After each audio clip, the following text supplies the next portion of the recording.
మన దేహ నిర్మాణం అంతా చెప్తా. అంతే. ఆకాశ పంచకం అంతరేంద్రియములు. అంతరేంద్రియములు అంటే జ్ఞానము, మనసు, బుద్ధి, చిత్తము, అహంకారం. ఆకాశ పంచకం అంతరేంద్రియములు ప్రాణాదులును వాయు పంచకంబు. జ్ఞానేంద్రియములైదు వైశానర పంచకంబు అప్పు పంచకంబు శబ్దాదులైదు. కర్మేంద్రియములైదు కడభూమి పంచకం ఇట్టులు 25 ఇంద్రియములు. ఇవి ఆత్మగాదని ఇన్నింటి నెరిగేటి ఎరకయే పరమాత్మయని ఎరింగి సాంఖ్య యోగంబు సాధించు సజ్జనుండు ముక్తి జంతును మీ పాద భక్తితోను. రమ్య గుణధామ భద్రాద్రి రామ పరశురామ నరసింహ దాస సంరక్షితాహ్వా. అసలు 2 చేతులు ఎత్తి నమస్కారం పెట్టాలమ్మా మీకు. మీ లోపలున్న ఆయన గాయనే, నా లోపలున్న ఆయన గాయనే. చరాచర ప్రపంచం అంతా నిండి నివిడీకృతమై ఉన్నటువంటి ముళ్ళుగుచ్చే సందు లేకుండా ఉన్నటువంటిది ప్రహ్లాదుడు. చిన్న బాబు చిన్నప్పుడు చెప్పిండు, ఆయన ఈయనలో ఉన్నాడా రని అని అడిగిండు తండ్రి. అయ్యా తండ్రి గారు, ఇందుగలడు అందు లేదని సందేహము వలదు నాయన. సర్వోపగతుండు చక్రి ఎందెందు వెతికినా అందందే గలడు తండ్రి అని చెప్పి ఆ మహావాక్యం ఆనాడు ఇచ్చిండు.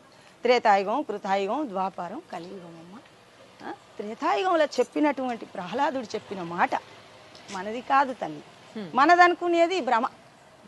నాది నాది నాది అనుకుంటా నీవు వీల్చుకునే గాలే నీది కాదు, నీవు నడిచే భూమే నీది కాదు, నీ శబ్దమే నీది కాదు, నీ స్పర్శనే నీది కాదు, నీ రూపమే నీది కాదు. నీ యొక్క లాలాజలం మింగకుంటే బతుకుతామా? ఒక్క క్షణం మింగకుంటే శవమైతుంది, ఊపిరాడకుంటే శవమైతుంది. శ్వాస తీసుకోకుంటే నీ లాలాజలం జలభూతము నీదా తల్లి, నాదా, ప్రపంచందా? ఎవ్వరిది కాదు.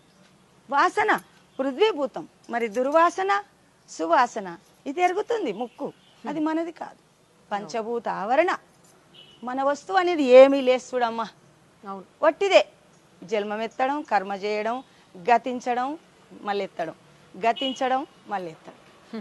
84 లక్షల జీవోపాధులు యందు పుట్టి గిట్టి ఉన్నామమ్మా.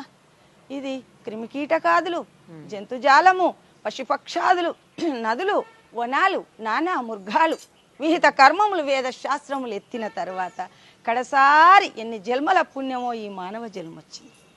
కోటి జన్మములెత్తి నరగర్భమందున వాటముగా పుట్టి.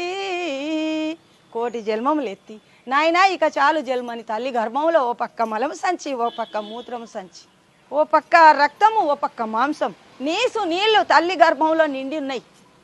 ఇంకేమన్నా ఉందా అమ్మా? మనం ఇప్పుడు దీనికి ఏమో చేసుకుంటాం, అత్తరు, పౌడరు, సబ్బు, బిబ్బు అన్ని పెట్టుకుంటాం. ఏముంది తల్లి?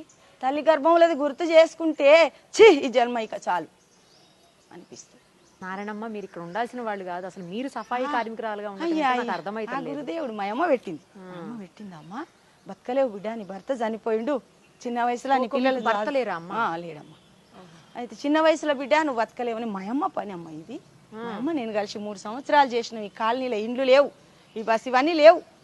ఒక్క ఇల్లున్నది అరంజ్యోతమ్మది, ఈ ఒక్క ఇల్లున్నది. అప్పటి నుంచి ఇక్కడనే ఉన్నది. మా అమ్మ చేసింది చాలా రోజులు అయినాక నన్ను పెట్టినాక నేను చేయబట్టి 22 సంవత్సరాలు. అబ్బో, అడవి ఇక్కడ కొండలు ఏం లేవు అప్పుడు. అప్పటి నుంచి అసలు మీరు ఇది కాదు అదే అంటున్నా, మీరు ఇది చెయ్యాలి. ఇది ఉంది బాకీ తీరితే ఉండబోదు, ఇది తీరితే ఉండదు. కర్మ రాకపోకటే కాని భయమేమీ లేదు. భజించవే శివుని మనసా, ఎంత పాపకారివే నీవు గడుసా, భజించవే శివుని మనసా. నీకే పెడతానమ్మా. మీ దగ్గర ఎంత జ్ఞాన సంపత్తి ఉందమ్మా, దానికి చదువుకోవాల్సిన చదువుకుంటే ఎవరో పుణ్యాత్ములు అది దోసుకునే వాళ్ళు అంటున్నారు. నేను లేదమ్మా చదువు అసలేదులేదమ్మా. నేను ఏలుముద్ర వేస్తుంటే ఈ పనికాడికి వచ్చినాక ఉసుకెలా రాసిన, అది కూడా కరెక్ట్ గా రాదు. ఇప్పుడు వణుకుతా ఉసుకులో రాసిన. మరి ఇంకేం సంతకం ఎట్లా పెడతావు మళ్ళా? అదే నేర్చుకోవాలంటే చాలా కష్టపడ్డామ్మా. సంతకం అది కూడా కరెక్ట్ గా రాదు, పిచ్చి పిచ్చిగా వస్తుంది. ఇంత నాలెడ్జ్ ఉంది, ఇంత జ్ఞానం అమ్మా. గురుడు లాభించేనమ్మా, గురి తెలిపేటి ప్రభుడు లాభించేనమ్మా. గురుడు లాభించేను శరణన్న వారిని, కరుణించునెవరైనా హరమారెంచని తండ్రి. గురుడు లాభించేనమ్మ గురి తెలిపేటి ప్రభుడు లాభించేనమ్మ పాద తీర్థం బిచ్చియు ప్రసాదమును పరిపూర్ణ దయలుంచియు పాలమందున బ్రహ్మ వ్రాలు తూడసి వేసి పరమా మంత్రంబును త్వరగా బోధించేను మరసిపోయిన స్వస్వరూపము మరల నామది కెరుక చేసియు శరణనిన కరుణించమురియుచు గురుడు లాభించేనమ్మ గురి తెలిపేటి ప్రభుడు లాభించేనమ్మా. మీకు రాయటం రాదన్నారు, రాదు. చదవటం అన్న వస్తుందా అమ్మా? చదువుడు ఎక్కడదమ్మా? అది లేదు, చదవటం కూడా రాదు, లేదు, రాదు. రాయటం రాదు. రాదు.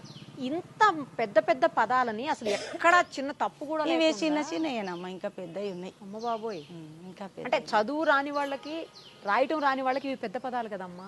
ఇక పెద్దవి అంటే అమ్మ చదువుకున్న వాళ్ళకి ఏముంటదంటే ఓహో ఫలాని పుస్తకం చదివితే గది అది మనం చదవచ్చు చెప్పొచ్చు అని అటువంటి భీకరమైన ధీమా వాళ్ళకి.